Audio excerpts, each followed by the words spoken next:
In the recent Ukrainian elections, the far-right Freedom Party did well in western Ukraine, which of course borders on the EU.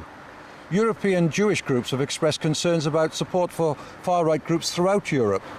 This is the first time that the right-wing Svoboda party has managed to win enough votes in a parliamentary election to have its own faction in the Ukrainian parliament, called Verkhovna Rada. Jewish groups within Ukraine and around the world have expressed their concerns at the rise of the party in the light of the rising wave of anti-Semitism in Europe. The vote count is almost complete, and Svoboda will have at least 37 members of parliament in the new convocation, having won over 8% of the vote. We see in Europe more and more a rise of extreme right xenophobic anti-Semitic parties that are elected in parliaments, in national parliaments, in the European Parliament. We see this as well.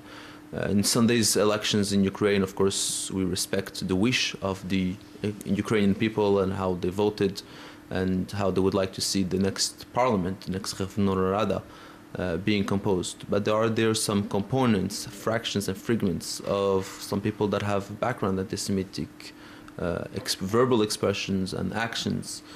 Ukraine is not an anti-Semitic country. On the opposite, they've been since the break of the Soviet Union, the collapse of the Soviet Union, contributing to developments in Jewish life, Jewish integration in the society on the social, cultural, religious, even artistic side and effect of the society.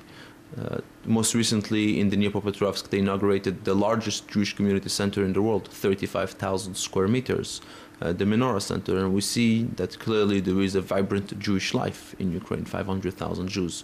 But at the same time, we should be concerned about the rise of anti-Semitism in Europe as a whole, and confident that it's being dealt in the proper manners throughout the world and Europe. Alessia Gavrilik is from Berdichev, a city in Ukraine with a long Jewish history. She believes that the success of the Freedom Party is a good thing for all Ukrainians, Jews included. I think it's a good sign. It's an excellent sign because actually the party Svoboda, which translates freedom, it's the party of patriots. It's people that are dedicated to the respect of the freedom, tolerance towards cultural diversity, respect to the rights of each individual who is living currently on the territory of Ukraine, as well as the guest, highly respecting guests and, of course, foreigners.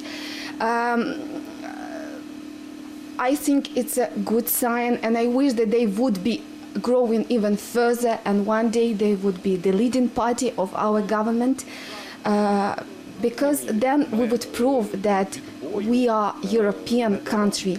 We are worth to be the member of the EU family, and we are coming closer to the membership within the European Union. So you don't think there's any danger of anti-Semitism? Not at all. It's this party is quite reliable. They just want to promote more Ukrainian culture, Ukrainian diversity, Ukrainian language, which is the priority, but with the absolutely high respect towards the other culture, to the minorities that are living on the territory of Ukraine. Rabbi, in the French presidential election and the recent Netherlands general election, the far right didn't do very well. Is there a danger of seeing anti-Semitism where it may not exist?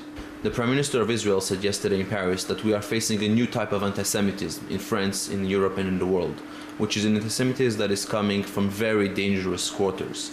He was talking about this in reference to the Affaire Mira, the killing in Toulouse, which is being commemorated today by some radical Islamists. And this is the new type of anti-Semitism that we are facing, not just from radical and extreme racists, but rather directly at being at Jews. There is a saying in Hebrew that says, Yitamu chataim velo chotim.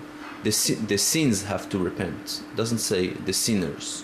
In that sense that individuals could change attitude, individuals could change opinions, people could change behaviors. And this is what we wish in the society, which is that we need more education about tolerance, about the core European fundamental values of tolerance, understanding, freedom and liberty, and of course civil rights and human dignity that needs to be more and more incorporated, and people should be educated on this. And this is what we really need today.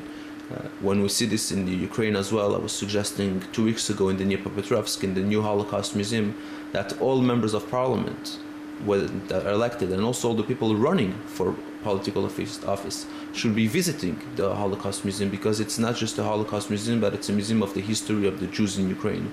To know that Jews in Europe have always been contributing to the society at large and in every single aspect, and of course to the Jewish community in particular.